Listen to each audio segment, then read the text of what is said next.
Chancellor, His Excellency Dr. Thabo Mbeki, the Vice Chancellor and Principal of the University of South Africa, Professor Buleng Linkabula, to the professor that we are inaugurating today, this afternoon towards the evening, Professor Nkundi Phatudi, her family, members, friends, supporters, loved ones, members of the College of Education, management, staff, support staff, admin staff, and in particular the Executive Dean, who's line manager of Prof. Phatudi,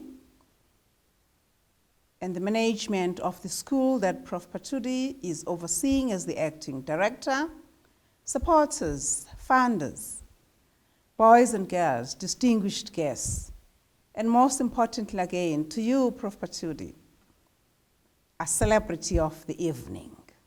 Sanbonani, Molweni, Dumelang, Tubelang, Abwan, Nda, Abshen, good evening, Huenad. I acknowledge all protocol. We also welcome our respondent, Professor T. Harris, who is the Professor Emeritus in Early Childhood Education at James Madison University, Harrisburg, Virginia, in the United States of America. She serves as our respondent during this installation. Thank you, Prof. Harris. We thank you for heeding our call, and we thank you for availing despite being so far afield from us. We live in turbulent times, challenging times, globally, continentally, as well as nationally. And that actually, startlingly, for the early childhood education, it's much more pronounced because we know that it is the early child stage that's significant for us to have better socio-economic conditions being better addressed. When we address that level, we address a lot of future ills that could have happened. Therefore, the importance of the content of this lecture, this inaugural lecture, that you are due to listen to becomes very important.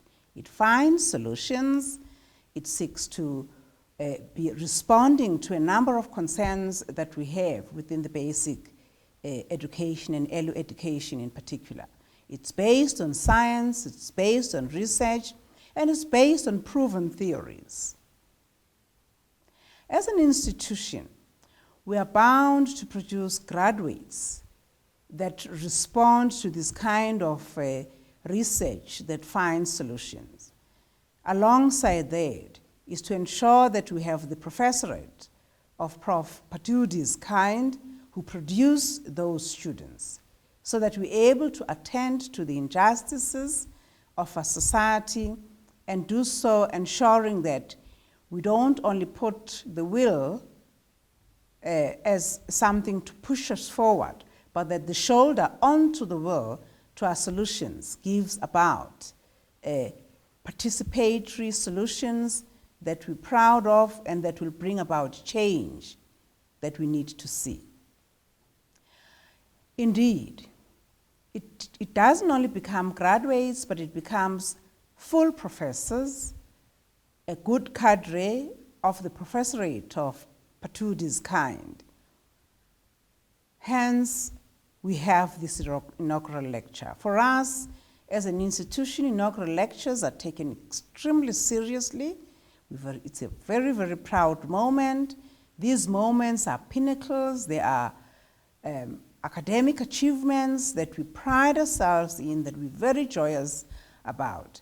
And therefore, her as a woman, a black South African woman, adding this kind of additional expertise to our professorate at UNISA is very significant. It is a joyous moment. Now you may be asking, what is a full professor? Because Professor Nkundi Phatudi is a full professor. We actually install her as a full professor.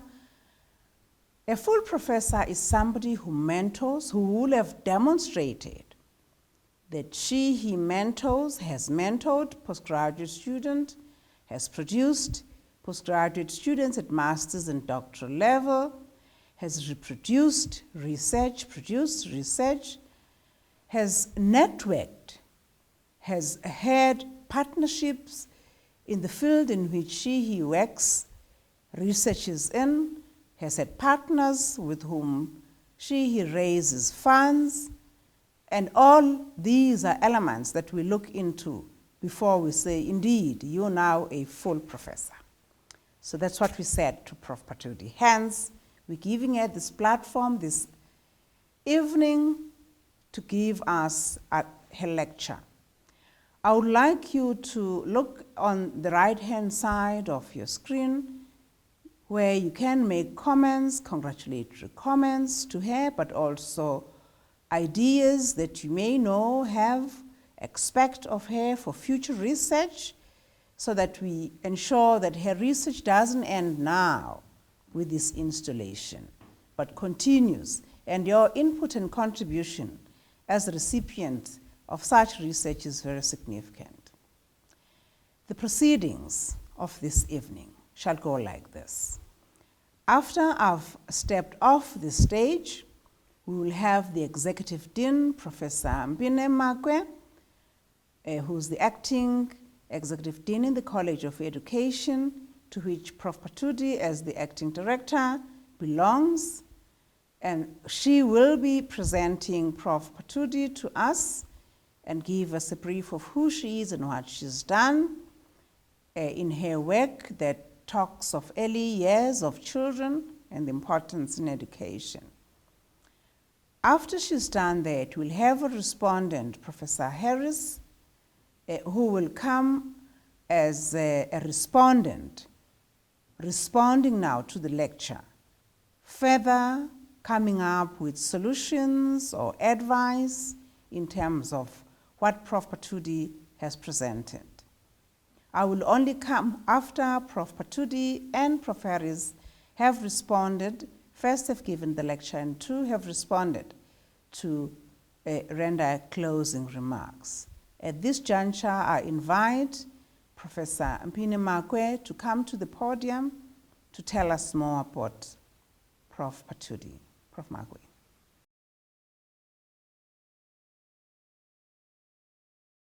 Today it's my pleasure to introduce to you Professor Ngidi Phatudi, is the acting school director of teacher education in the College of Education. She also served in this college as the chair of the department in the early childhood education from 2016 to 2022.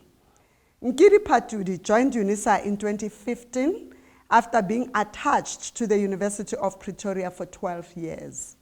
She was the founding head of the Department of Early Childhood Education at University of Pretoria, a position she held from 2004 to 2008. She previously worked as the head of the department at the new defunct South African College of Teacher Education. She studied for her BA Pedagogy at the University of the North, now known as the University of Limpopo, as a high school teacher as well. She enrolled for B.Ed degree at Rhodes University, where she developed interest in early childhood development when attending classes with primary school teachers. This interest was further heightened when she joined Moretele College of Education, where she taught in the primary education program. This interest was later rewarded with a 6-month course in primary education methodologies at Leeds University in the UK. She furthered and entrenched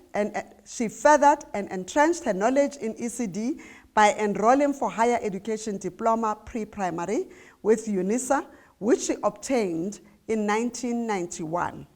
She has been part of this field for a very long time. Professor Phatudi has a PhD from the University of Pretoria. She also has a Master's of Philosophy from University of Stellenbosch, which she got in 2001. She has an HED diploma from UNISA, a B.Ed from Rhodes University, and B.A. PED from the University of the North. She has published extensively. She has 15 research articles that were published in both national and international journals. She has published chapters in national and international books. She has edited a book in teaching of EFL in foundation phase. She has also co-authored books in early childhood care and education, 0 to 4 years, a transdisciplinary approach. She has presented both at national and international conferences. She was a guest lecturer at the University of Melbourne in Australia and James Madison University in the US. And she has been invited to present keynote addresses in both national and international conferences. She has supervised about 10 PhD students and 6 master students. She's currently supervising even more doctoral and master students, with the topics ranging from anything that has to do with early years to language teaching and mother tongue instruction. She has also have funded projects, which include the Matthew Goniwe project. She has a number of projects under her name. She was also involved in the DBSA project on municipal pre-reception year, early childhood development programs in South Africa. She became a lead researcher in a project commissioned by UNESCO and subsequently reported on ECD in South Africa at a meeting in Addis Ababa in Ethiopia. She was nominated by OSISA to evaluate a 3-country study in primary education. She was also nominated by Roger Federer Foundation to evaluate the Great R projects. She was also a leader researcher in Umalusi commissioned research on the evaluation of the foundation phase in Setswana curriculum, comparing it to Botswana curriculum for primary education.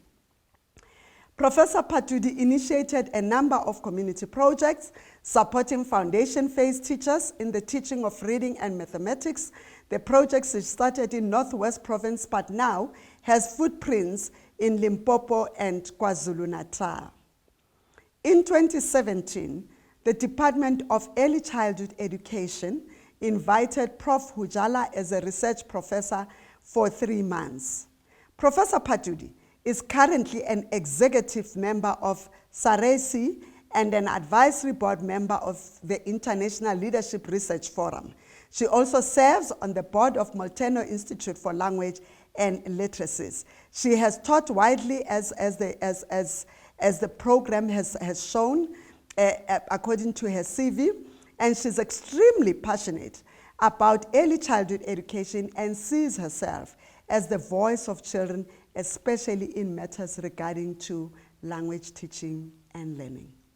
Friends, family who are gathered here, colleagues, it gives me a greatest pleasure to present to you Professor Nkidi Phatudi, who today, after she has presented her lecture to us, she will be called a full professor in early childhood education. Please, colleagues, let's join hands together to welcome Prof. Phatudi to the stage. Thank you.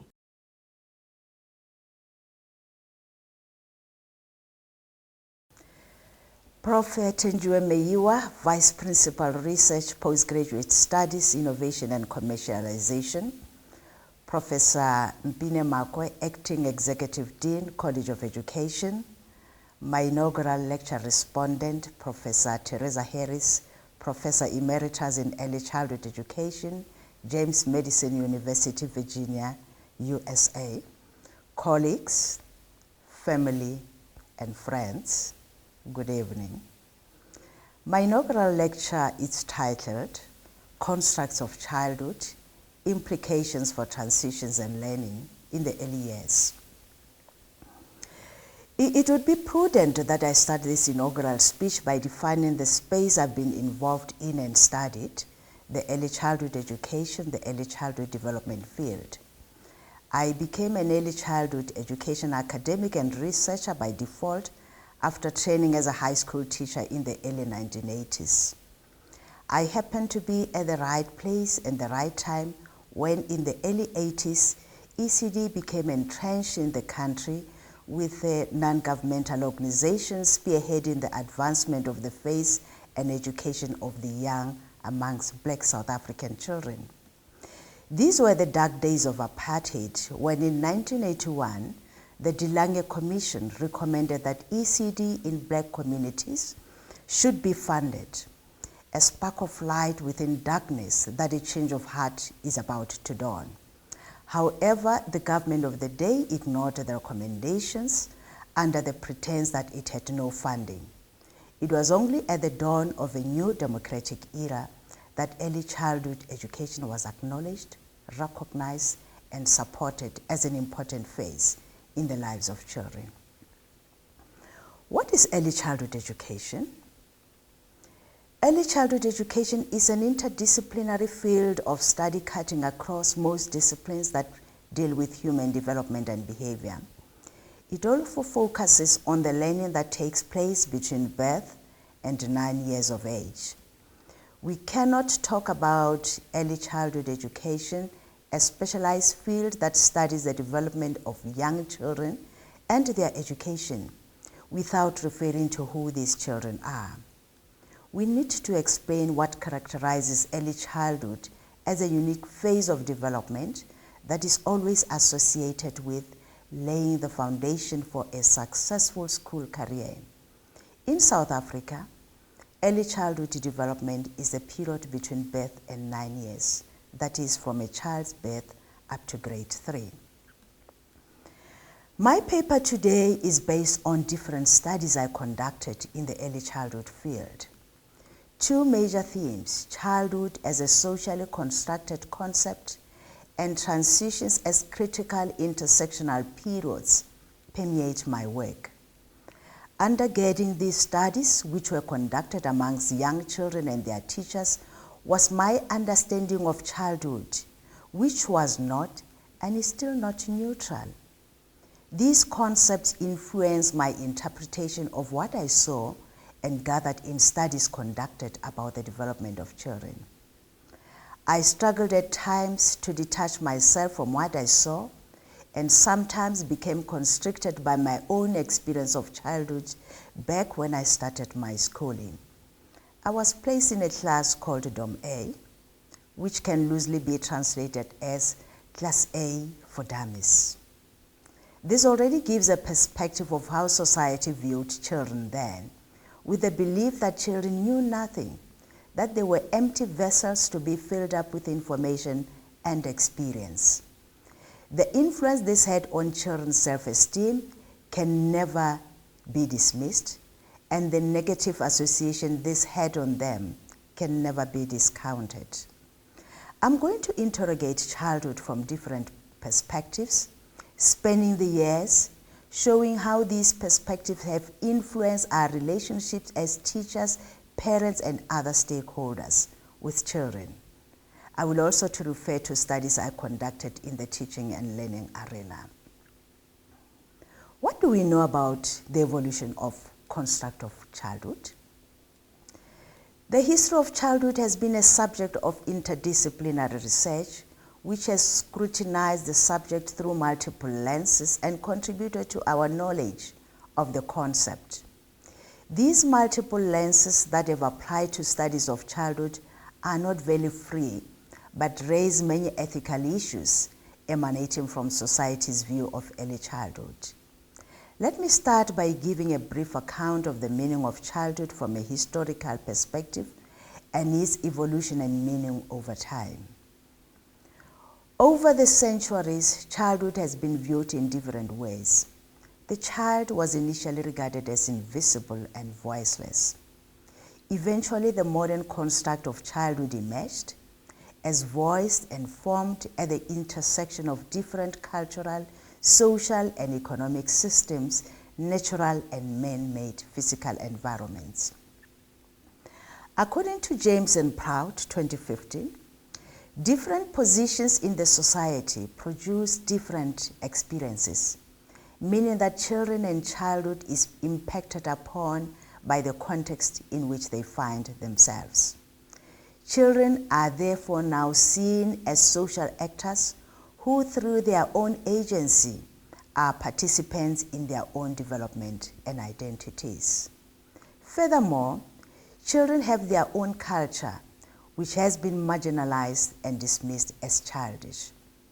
In Ethiopia, for instance, the word "hiten," a synonym of child, is used to denote the immaturity of the stage and that children are incapable of working alone. They must always be under the watchful eye of an adult.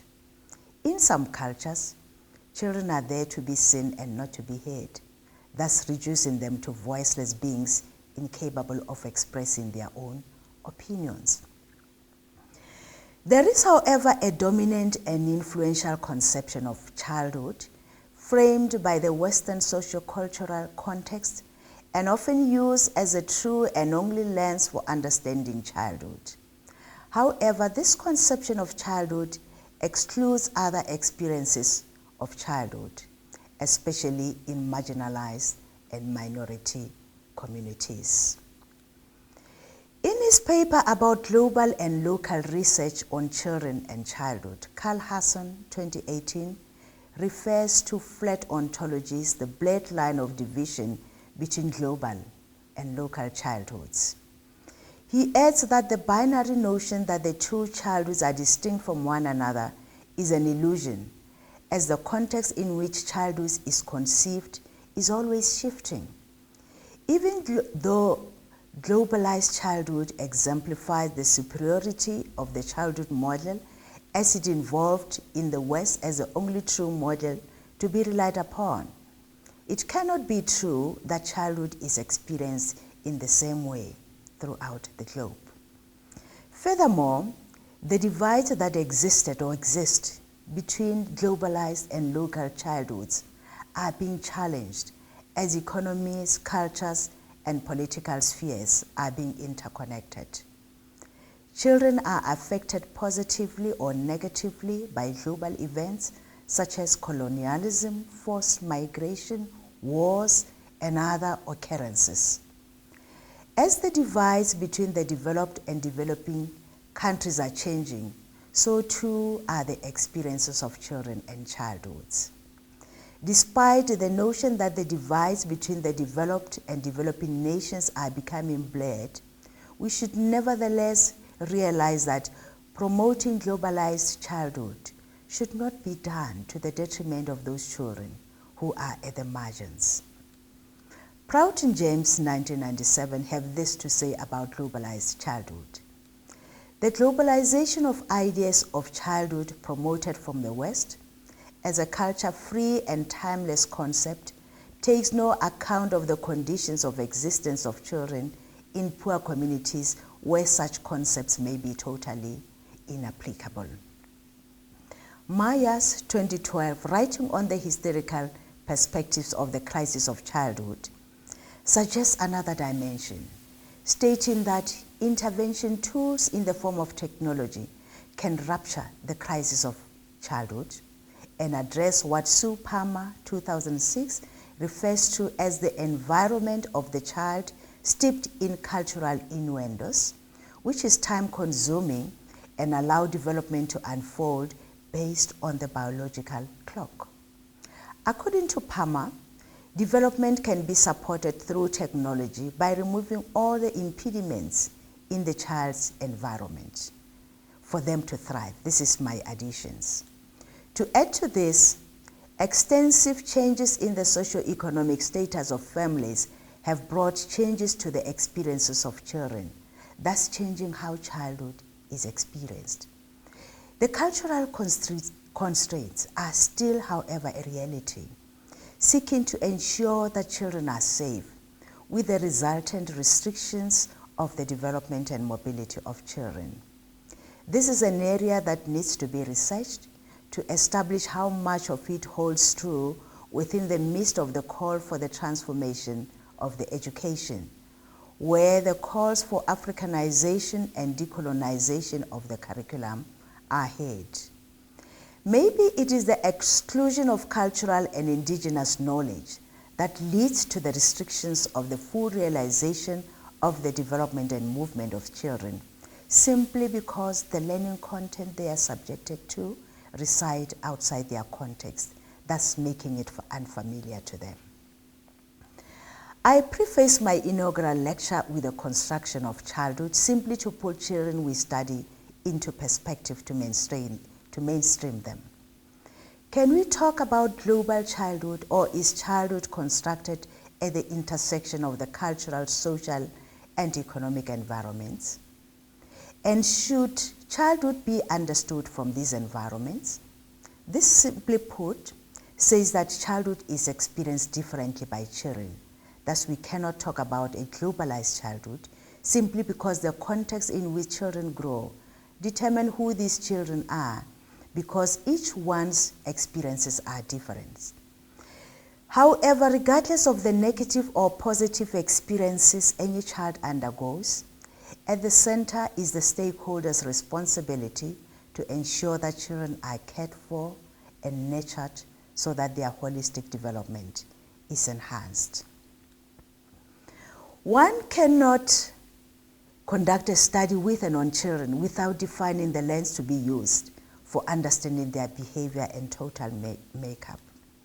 There is a plethora of theories that mainstream childhood as locally and contextually determined. They dispute the notion of a single global childhood, which in most instances is undergirded by Western views and pervades most of the curricula for children in the South as the only true understanding of childhood. The reconceptualized movement in early childhood development has moved away from the Western notion of childhood as the only acceptable and true nation to be used worldwide. Post-colonial theories that emerged in the 20th century challenged the Western notion as the only true and acceptable understanding of childhood. They questioned the power dynamics between imperialism and the marginalized perspectives of knowing.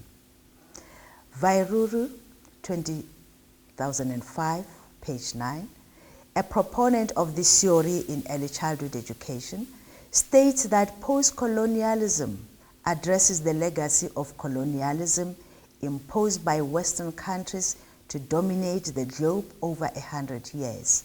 The influence of colonization on cultures and societies around the world and the discursive effect it had on the knowledge base of the marginalized communities are questionable and must be interrogated with more vigor and open minds. Children have different experiences, therefore all experiences matter, despite the context in which they were accumulated. I'm now going to touch on the policy landscape and its influence on childhood as a construct. Global conventions and the South African policy landscape. Global conventions and the South African government have championed the rights of the child, a contribution shaping how children experience childhood. The United Nations Convention on the Rights of the Child, 1997, promoted the rights of the child. This was replicated in Africa through the African Charter on the Rights and Welfare of the Child, 1999. Article 7 of the Charter deals with the freedom of expression and affords children capable of communicating their own views the right to express their opinions freely in all matters and to disseminate their opinions subject to such restrictions as are prescribed by law. Clause 12 of the United Conventions on the Rights of the Child states, children have the right to give their own opinions freely on issues that affect them. Adults should listen and take children seriously. Clause 13 deals with sharing thoughts freely and states, children have the right to share freely with others what they learn, think, and feel by talking, drawing, writing, or in any other way, unless it harms other people. South Africa has centered the rights of children in its constitution. According to the Bill of Rights, 1996, everyone has a right to basic education, a statement that opened doors for young children to participate actively in the education provision that the country offered. Childhood is no more invisible, but is now acknowledged as a phase that recognizes that children have voices and important in investing in for the sake of economic future of the country. Series of laws and policies were enacted that entrench and sustain the rights of the child. White Paper number 1 on education and training of 1995 was pivotal in paving the way for all other policies governing the education landscape, including early childhood development. The interim policy on early childhood development of 1996 led to the National Reception Year Pilot Project of 1997, and White Paper number 5 on ECD promulgated the introduction of Grade R across the education sector in the country, just to name a few. Grade R is now part of the foundation phase, being offered alongside the formal Grade 1 to Grade 3 classes, partly to promote continuity from informal to formal phase of education. What does it mean to do research in the context I just alluded to, based on the ECD context and what it means to me as a researcher? The literature is replete with research conducted representing the voices of children from different spaces around the world. I also forayed into this space to engage the children themselves. This proved difficult at the start of the studies, but as I became familiar and visited the children often, they began to open up to me. This is one of the challenges of doing a study with children, especially persuading them to begin talking to a stranger. I hence relied on other methods that proved equally valuable. Doing research with children also made me wary of the imposition of my own understanding of children's experiences and of not allowing children to live and relay their experiences. Not only did I have to rely on my understanding, which was not always perfect and sometimes flawed, but I also had to take note of the understanding of childhood by children themselves and those tasked with their care, safety, education, and total development. Parents, teachers, and other stakeholders became a valuable source of information on children's experiences in the education arena. My understanding of children and childhood spurred me on to research the transitions of children and how they negotiate them. This paper straddles the research done in different areas of the early childhood years, with transitions occupying center stage. Transitions in early childhood, as in other spheres in nature, are milestones that people experience as they move from one phase of life to the other. Transitions may be vertical or horizontal. When children start school, their transition from home to formal schooling is horizontal. Transitions occur when teaching and learning takes place in a language other than the child's first language. Further transitions may occur vertically from one activity to another in the same class. Children respond in different ways to transitions based on the support they receive. We know that children come to school full of lived experiences and are able to express themselves, their needs and wants. Our conceptions and understandings of childhood change. Hence, the research with children has to foreground this understanding and knowledge, namely that there are never two children who are the same, born at the same or different times, from the same or different backgrounds, with different experiences and influences in their lives. Children are unique and each one's experiences are different. My studies were conducted in township and rural contexts that are predominantly Black, African, and economically disadvantaged. During my research in these areas, the theme of child behavior repeatedly recurred and resurfaced in engagement with teachers, parents, and children. I decided to probe deeper into this aspect and to find out whether it held any importance in the relationships teachers had with children. This sparked an interest in indigenous knowledge and how to infuse it into early childhood education. I became interested in African idioms and how these influence the classroom pedagogy, this being done in the midst of the call for the transformation of education, Africanization, and decolonization of the curriculum. I'm not going to report on the study as it is newly conceptualized, and the study is being pursued by my postgraduate students. Let us now look at the construct of childhood and how it is infused in teaching and learning. The construct of childhood is closely tied to social, political, historical, and cultural discourse. Dahlberg 2001 goes a step further by saying that childhood sometimes represents adult-centered interests and anxieties. She adds that this view is further compounded by the developmental psychology embedded in the schools and country policies on young children that view development as linear and biologically determined. Children whose development is not aligned to the biological clock, among others owing to environmental factors, may be seen as incompetent and are likely to be excluded from participating in classroom knowledge production. This view of children and childhood tend to undermine the capacity of children, labeling them as incompetent.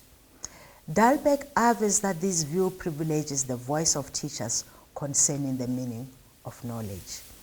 Brooker, moreover, says that if children are not in a position to express their own knowledge in a new setting, they may lose their feelings of competence and withdraw from activities. During my studies, it was important to determine the extent to which children's voices were allowed in the classroom.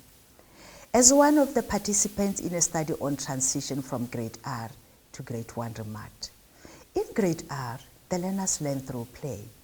Actually, when coming to reading, they don't know how to read. They just read pictures. They do picture reading. And whereas in grade 1, they can read, and then now, before we start teaching them, they learn how to build words because they are working independently. The example shows that children's voices are allowed to pervade the classroom space through learning, through play. However, not all studies agree with the sentiments of grade R teachers, arguing that active participation in grade R is not integrated into the pedagogy. In one study on supporting student teachers to use participatory pedagogy, Sheikh 2021 found that transmissive pedagogy was preferred in grade R. As a result, children's voices are subdued. Their natural way of learning through active exploration of their environment is constricted. Grade R, which is supposed to be informal, is taught in a formal or semi-formal manner, and the purpose for which it was established is therefore compromised. This abrupt change in the pedagogy from play-based to formal pedagogies implies that children are expected to change how they learn. It runs contrary to theories on child development that state that children learn better through active exploration of their own environment.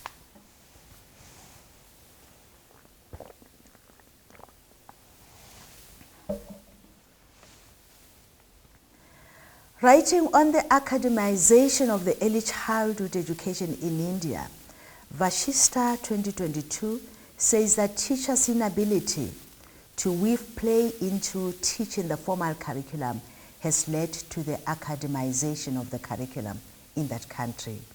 Play in primary schools is often seen as something that occurs between guided instruction, thus never as integral to teaching formal content. Teachers who are unsure about integrating play-based pedagogy into the classroom prefer transmissive pedagogy.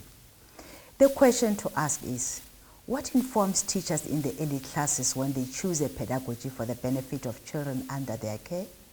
We have heard so much about the possibilities offered by early education and the economic spin-offs it offers. Research has shown that quality ECD may reduce the number of people on social grants. It can enhance successful school careers, with more people gaining access to highly skilled jobs. It has the power to reduce poverty.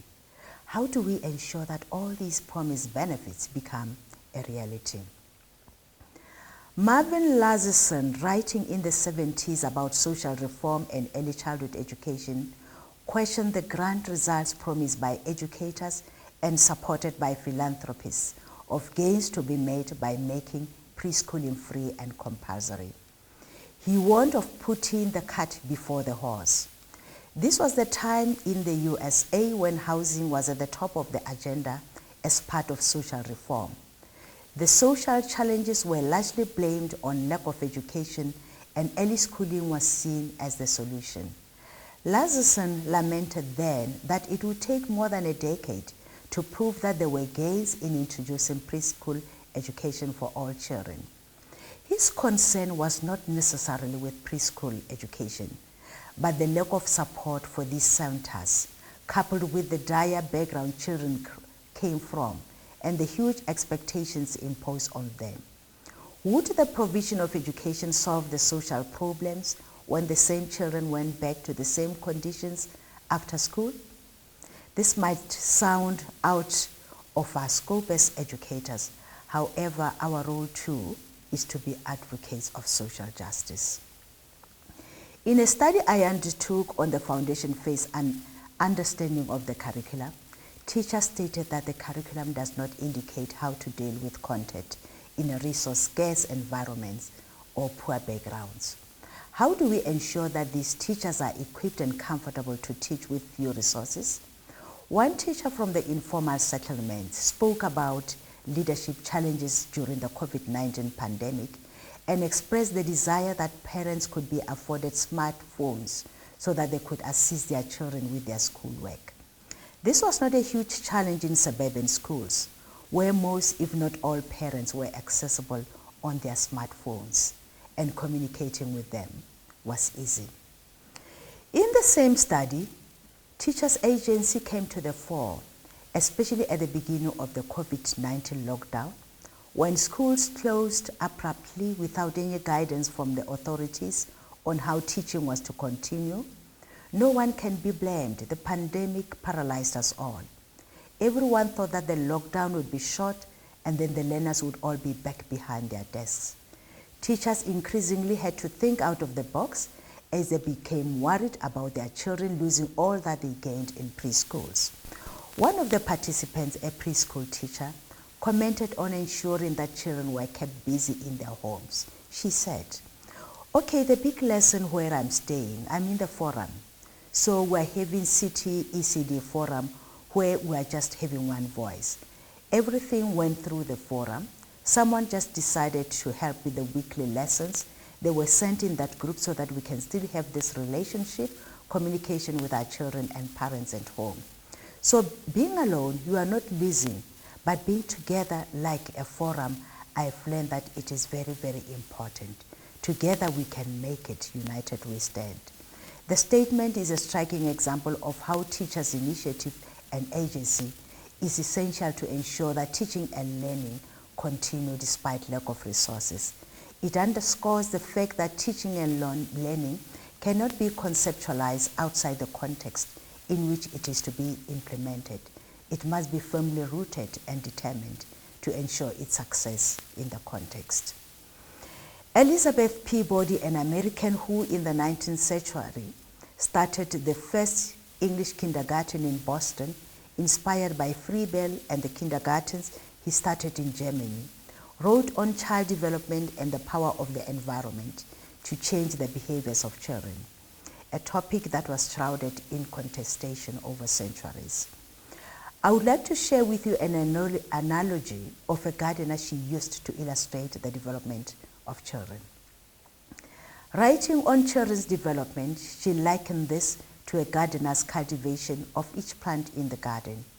In aiding child development, the gardener prunes all unwanted leaves and weeds and adds nourishment to the soil to enable the plant to grow unhindered.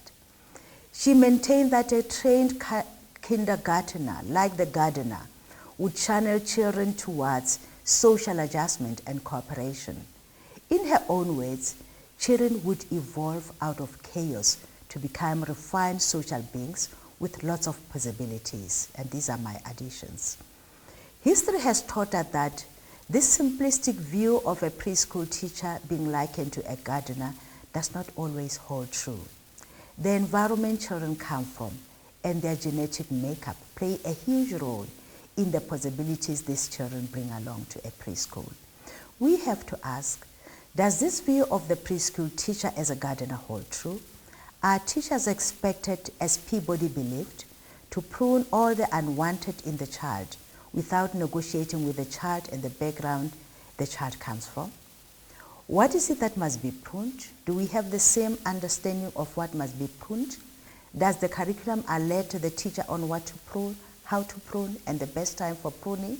These questions need to be interrogated as to the value they hold for diverse contexts in which teaching and learning takes place, that has children from different backgrounds. What is it that children learn? I'm going to explore the role of the curriculum. The curriculum is defined in different ways, but is generally understood to be the academic content used to expose learners to different experiences for dealing with life situations. The curriculum is sometimes used interchangeably with syllabus and instruction. However, it is much wider than in that it includes planned learning experiences at the national, the school, the classroom, and the individual level. Van der Merwe, Accra, 2003. A curriculum is the result of human agency, meaning it is interpreted differently by stakeholders and those expected to deliver it to learners. It is underpinned by a set of values and beliefs about what students should know and how they come to know it. Researchers argue that as the curriculum is formalized, it affects the pedagogy to deliver such content to accommodate the transfer of knowledge from the teacher to children. Many teachers who participated in one study I conducted confirmed that active participation by learners is constricted, especially in the formal phase of education, hence from grade 1 onwards. The large amount of content expected to be covered within a short space of time is given as the reason. Kirby, writing in 2020 on research with children and how they are rewarded for conformity in schools, thus silencing their voices, postulates that it is incumbent on research to disrupt problematic power structures in education settings and create limitless possibilities for children's participation in matters involving them. According to participants in a study I conducted, the curriculum is packed with content that needs to be learned in a short space of time. Hence, very little time is set aside for play-based methodologies. This is contrary to progressive and transformative pedagogies that recognize the agency of the child as a co-constructor of knowledge in the classroom together with other learners and the teacher. Limiting child-initiated activities and play-based pedagogy in grade 1 is tantamount to restricting the development of children through play. We must ask ourselves, are we not perpetuating the notion that adult-initiated activities are the only ones credible and good for children? Kirby in 2020 says the following about schools.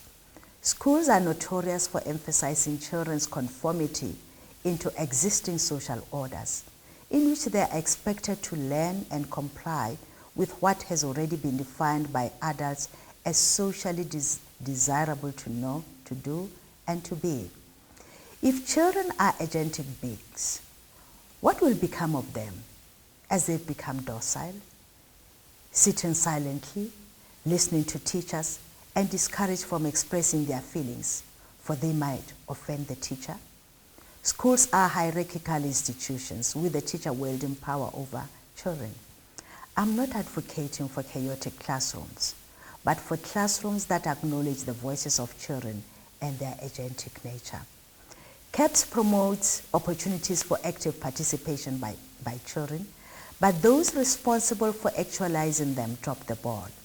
The problem might be at the doors of teacher training institutions, who are expected to introduce the national curriculum to their students, but seemingly do not emphasize much of the participative pedagogy that is key to ensuring that learners are allowed to shape who they might be and what they can do in schools and beyond. Is there a place for play in the education of children? In my study of transitions between grade R and grade 1 and what teachers say about the value of grade R in ensuring that children are well prepared to learn to read, write, and count and do other life skill subjects, I realized that it is important to look at the value of play in a child's life and the space of play-based learning in grade R and grade 1. Children are said to learn through exploration of their environment, and the vehicle of exploration is playing. Play-based learning is supposed to underpin the curriculum for young children. However, those who have to implement it should be predisposed towards it and appreciative of its value and how to use it for learning.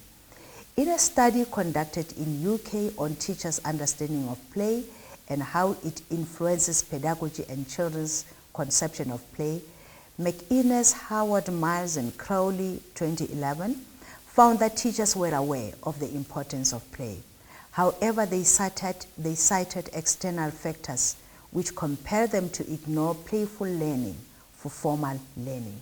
Some teachers, despite being aware of the value of play, felt more comfortable with introducing adult-led activities to the exclusion of child-led activities. Since grade R is part of the formal phase of education and has its own formal curriculum to follow, how do teachers ensure a balance between child-led activities and teacher-led activities? I'm including teacher-led activities because, as alluded to earlier, childhood is formed at the societal level, but at the same time cannot exclude children's experiences. It is also important to acknowledge the power wielded by adults that is accorded to them by law as teachers or parents. In the study I conducted on the continuity between grade R and grade 1, the participants, who were teachers from 2 townships, one an informal settlement in Gauteng, informed me that team planning was done along the lines of a grade and not a phase. When asked about the place of play pedagogy in both classes, it became apparent this type of pedagogy was applied in grade R and not in grade 1. Only in few instances, for example, activities that lead to playing, such as dramatization, was play-based pedagogy practice. Seemingly all teaching and learning was formal, as children are expected to learn how to read and write in grade 1. When the teachers in the study were asked about how children adapted when moving from grade R to grade 1, they indicated that even though grade R was part of the foundation phase and had been moved to primary school, children entered grade 1 with trepidation. They were intimidated by the formality of grade 1 and were not ready for the transition. The teachers claimed that not enough time was allocated to preparing them. I found the same in a study I conducted in 2006 before grade R was moved into primary schools. Children expressed their fear of grade 1 and that they were afraid of going into a big school because they were expected to read and write. Parents and teachers too expressed their fear of the unknown and said that their grade R children had never set foot inside the grade 1 classroom. More than 10 years down the line, teachers are still expressing the same fears. Why is the disjuncture still felt? What has happened to the teachers' agency where there are shortfalls? Perhaps one should examine the training offered by education institutions. Does the teacher training curriculum equip teachers to deal with adversities in their line of duty, or does it only prepare the teachers to deliver the curriculum as is? How much pedagogical leadership is promoted at the teacher education institution so that students understand that as classroom teachers, they are empowered to make decisions that will have a positive effect on the development of children? Mudisa in 2021, in a study on pedagogical leadership amongst heads of departments in the foundation phase schools, found that their lack of knowledge of grade R pedagogy is the reason for the adoption of the transmissive pedagogy across the phase, since it is regarded as producing tangible academic results. However, we tend to forget that emotional and social skills are important too in the transitions of children from one class to the other, especially from the informal grade R environment to the formal grade 1. That's Markets and Phatudi 2012. Transitions in the early years is not only about the academic skills, but about the holistic development of children, which includes socio-emotional skills imperative in ensuring that children adapt well to the new context. What are transitions in the early years and how are they experienced by children? Transition in schooling is a great step and change for all stakeholders, particularly for children who move from an informal phase of education to a formal phase. These transitions are experienced differently depending on children's experiences of early childhood. We all know that children's adjustment to grade 1 has a positive impact on their academic journey. In researching transitions, Mayal reminds us that children may experience their childhood in a particular way, but they do not have the power to shape it in their way, and this includes their experiences of transitions. The voices of parents and teachers thus become important as they are invested with powers to ensure that the children are safe and that their development is sufficiently nurtured to experience a wholesome childhood. Transition studies in the early years using socio-cultural and ecological lenses offer insight into transitions to school. The socio-cultural lenses stemming from Vygotsky's theory are imperative for understanding the cultural context and experiences of children as they move from one context to another, together with the interconnectedness of those experiences with their development, be it language or overall cognitive abilities. The ecological lens, on the other hand, emphasizes ecological influences such as the family, the community, and even government policies that shape and affect the transitions of children from one stage to the other. Phatudi. The multiplicity of factors along the development journey shapes and influences such development. In a study on transitions, parents stress the important role they played in ensuring that their children experience grade 1 positively. Teachers also supported the parents' views that they should work alongside them in familiarizing children with the next class to attend. According to Phatudi 2014, it is not sufficient to base the transition simply on socio-cultural or ecological lenses because it is a simplistic view of transitions. Not all transitions are seamless, as the context in which children find themselves are often shrouded in what Phatudi refers to as complex socio-cultural and power dynamics that deter inclusivity and thus do not support broader integration and participation in the educational setting. Not all transitions are seamless, as the context in which children find themselves are often shrouded in what Phatudi refers to as complex socio-cultural and power dynamics that deter inclusivity and thus do not support broader integration and participation in the educational setting. Studies conducted on children coming from disadvantaged backgrounds found that when these children start school with those from mainstream families, they lacked several skills deemed important for transitions. Moreover, their cultures were often ignored and marginalized, so they could not adjust to the school with positive results. Niederberger 2011 bases her argument on the simplistic view that children undergoing a transition are expected to understand cultural inferences and expectations imposed on them by society as part of the social processes, but do not necessarily have the power to shape their experiences. In addition, Children's contributions should not be interpreted as being equal to those of adults, as the power sharing is still lopsided.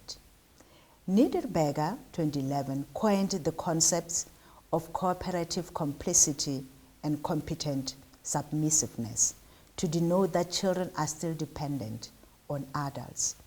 Within all the generational expectations, children have the power and decision to deviate from what is expected from them.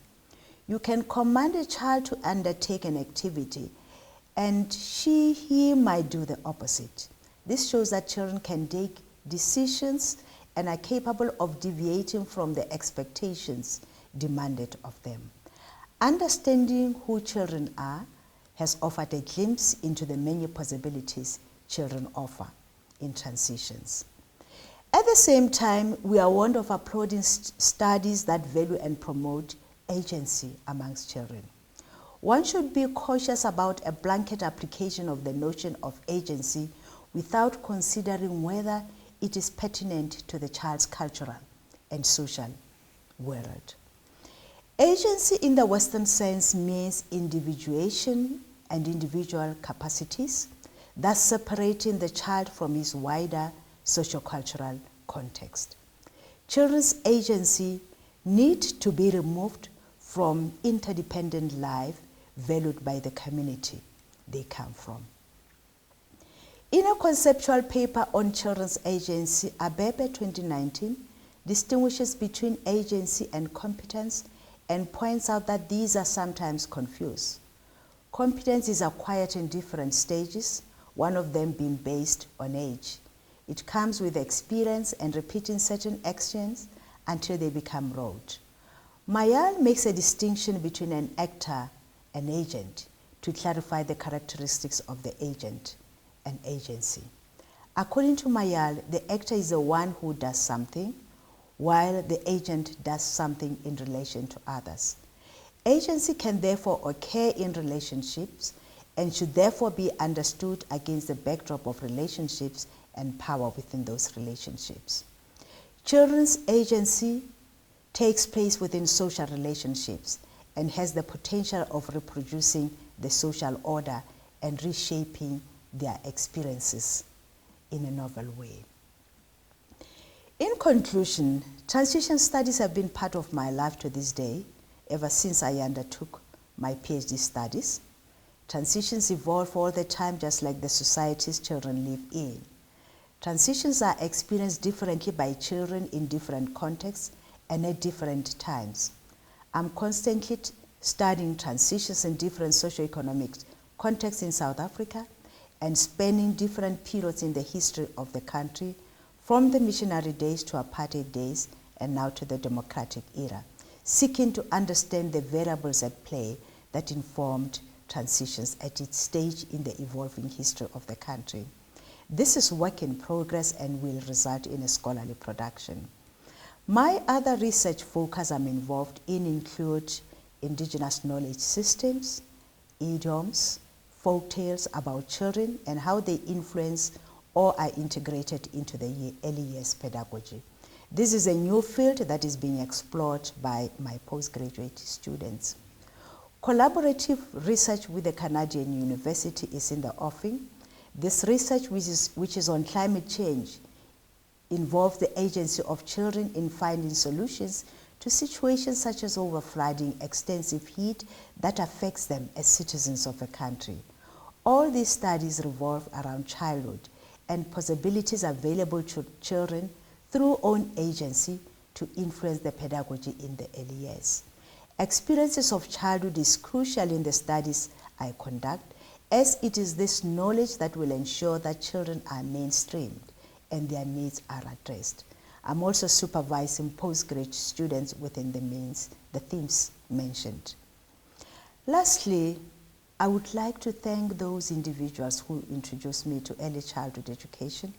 Early in my career as a teacher, I've grown into the field, made it my home, and embrace it as an important area to strengthen so as to yield desirable education outcome. Thank you to the teachers who did not flinch when I came knocking at their doors, but welcomed me into their classrooms and to the children and to their parents as well. And thanks again to my family, the Paladi and the Phatudi families, especially my father who introduced me to early childhood education early in my career. I'm also celebrating his 66th anniversary as a UNISA alumnus. Thank you again to my husband, my children for being the pillar of my strength and being alongside me all the way, cheering me up. To my colleagues, your zeal and enthusiasm for ECD spurred me on to immerse myself in the field and contribute to its development. Thanks to you all, I developed a desire to inspire those at school and preschool level to think deeply about the children under their care and their relationships with them, as this might determine who these children will become as adults. I thank you all. Ke a leboga.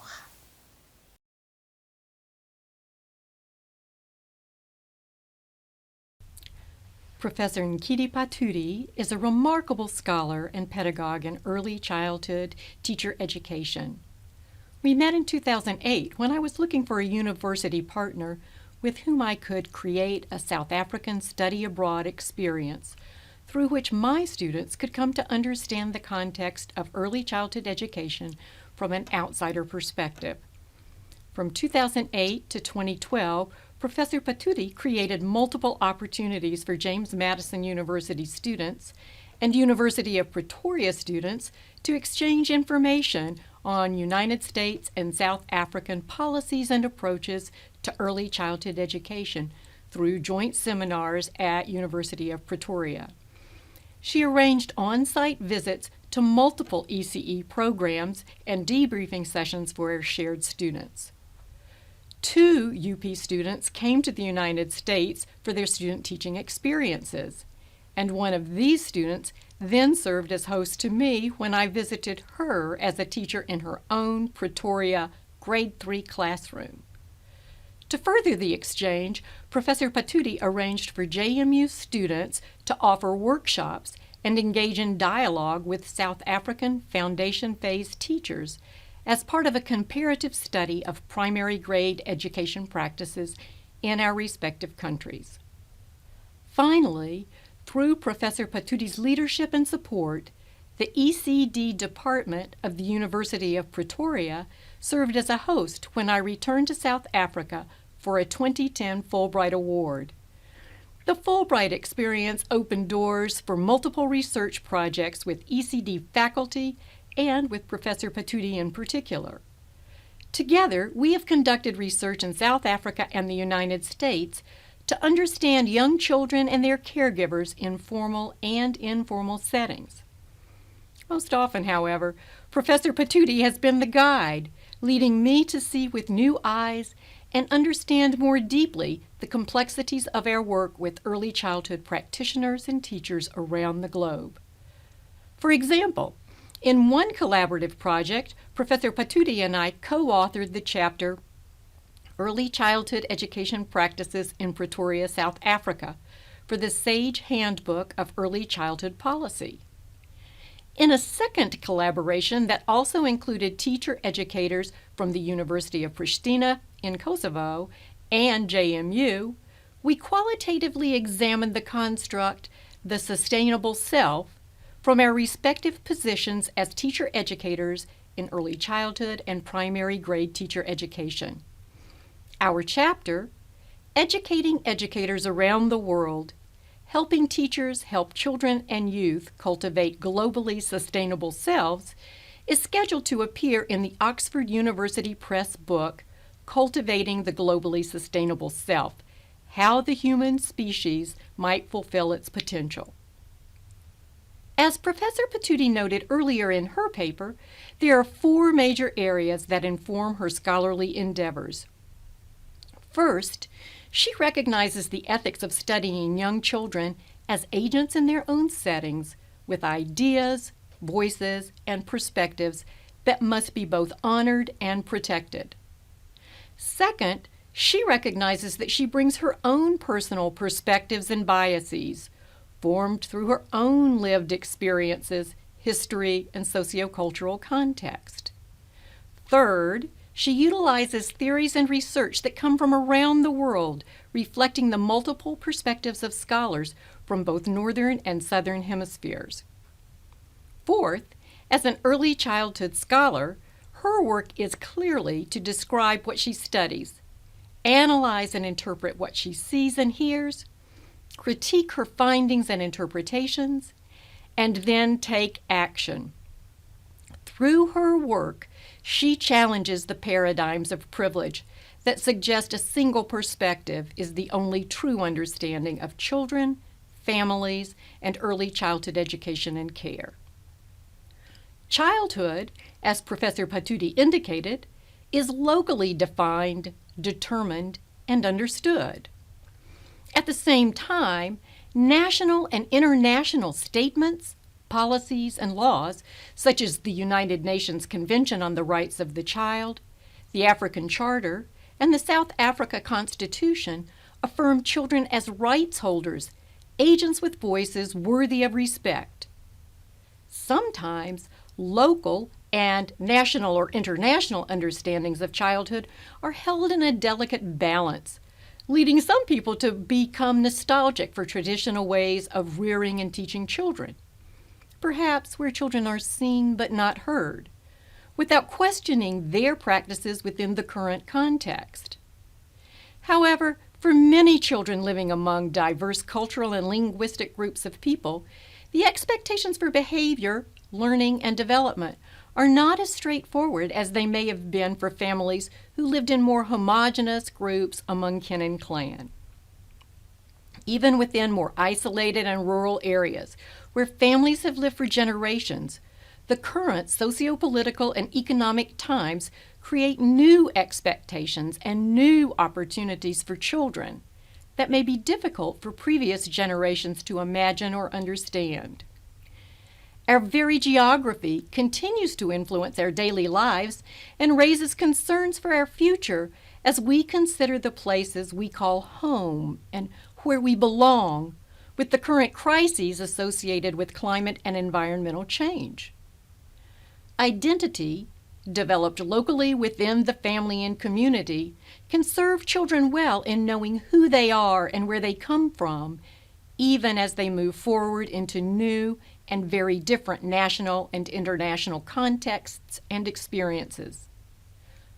Recognizing the multiple factors that influence understandings of childhood, Professor Phatudi has worked closely through her research and teaching to support early years teachers in their work with young children. Her respect for the work of early years teachers is demonstrated in her active pursuit of hearing their voices and responding to what they have to say. I would like to highlight in particular her photo voice study, Early Years Practitioners, her examination of transitions from early years settings to grade R and grade 1, and her leadership in the creation of a new Level 5 training program for early years teachers. So let's begin with that photo voice study. Professor Phatudi conducted this study with early years practitioners to understand the different ways that they described and understood quality in their work. She wanted to hear their voices and actually see what quality looked like to the practitioners in their settings. These practitioners described their understanding of quality ECED, explaining and interpreting this construct as they talked about the photographs they had taken within their own classrooms. Following the interviews with the practitioners, Professor Phatudi began a collaborative process of analyzing and interpreting what she had seen and heard with other early childhood education experts. She returned to theoretical frameworks to guide her in her interpretations of the practitioners' understandings of quality. She noted that the practitioners generally fell into 3 different descriptive categories: the nurturing mother, the traditional teacher, and the constructivist educator. All teachers exhibited characteristics of each category, but often one category was dominant. All teachers brought with them their own perspectives and their own understandings of early childhood education based on their lived experiences as members of particular cultures and as practitioners within specific settings. From this study, Professor Phatudi published the article, "You Should Give a Child Love and Take Them Warm-Heartedly from Their Parent, Preschool Teachers' Practice and Understanding of Care." She also began to reimagine early years teacher preparation that is responsive to practitioner context and understanding. While the photo voice work was clearly descriptive in nature, it also raised additional questions for research. Within this context, Professor Phatudi examined the transitions that children and their families face as children move beyond the home and early care settings into grade R and the foundation phase. Within families and cultures, transitions across the lifespan are often defined by culturally determined developmental expectations and celebrations of accomplishment. However, when young children enter formal education, such transitions may be more abrupt and challenging.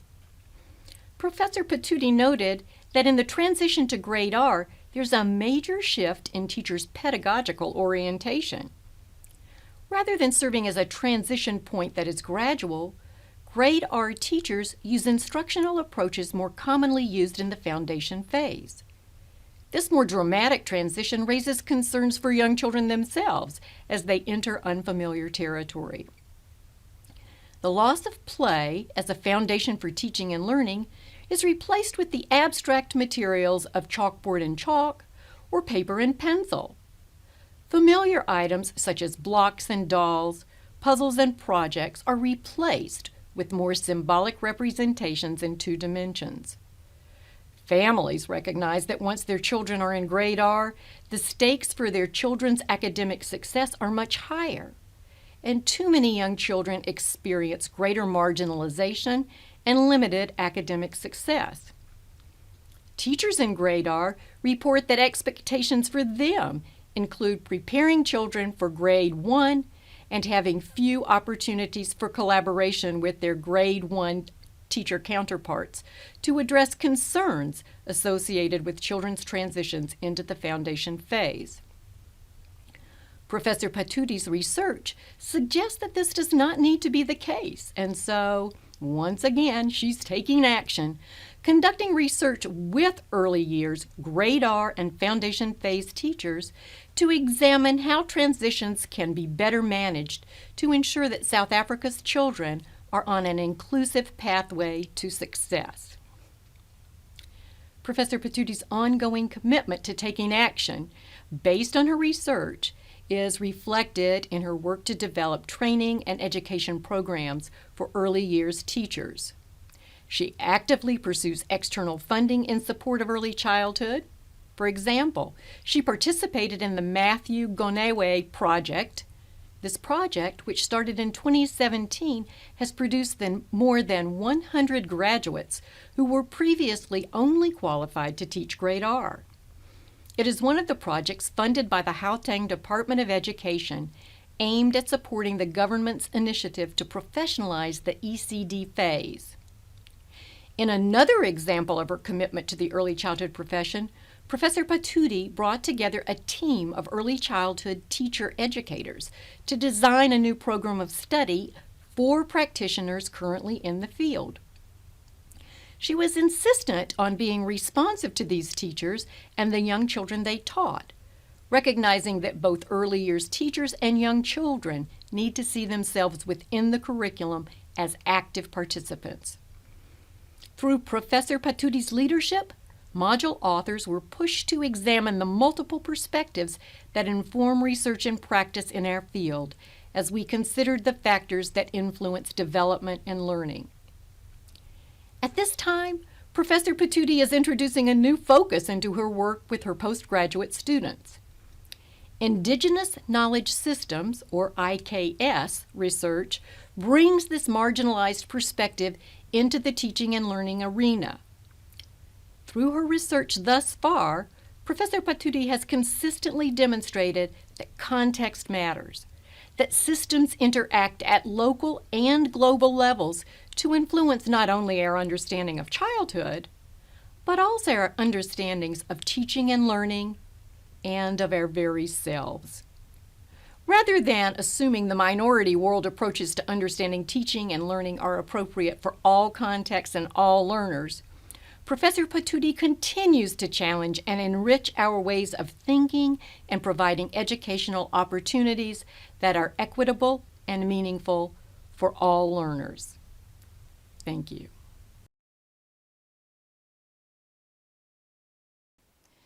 Thank you. Thank you, Prof. Phatudi and Prof. Harris, for those thoughts and an educational lecture that has been supported by a response that's equally dynamic.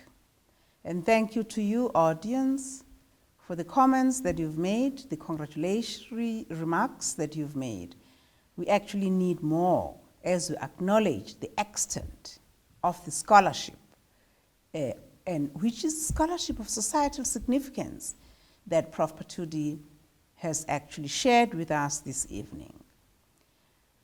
We thank you, Prof. Phatudi, for also bringing along your family to grace this lecture and your loved ones, and everybody that has put time aside that they come this early evening to listen to this lecture, and on a weekday for that matter. We appreciate you all and an engaging response from our respondent.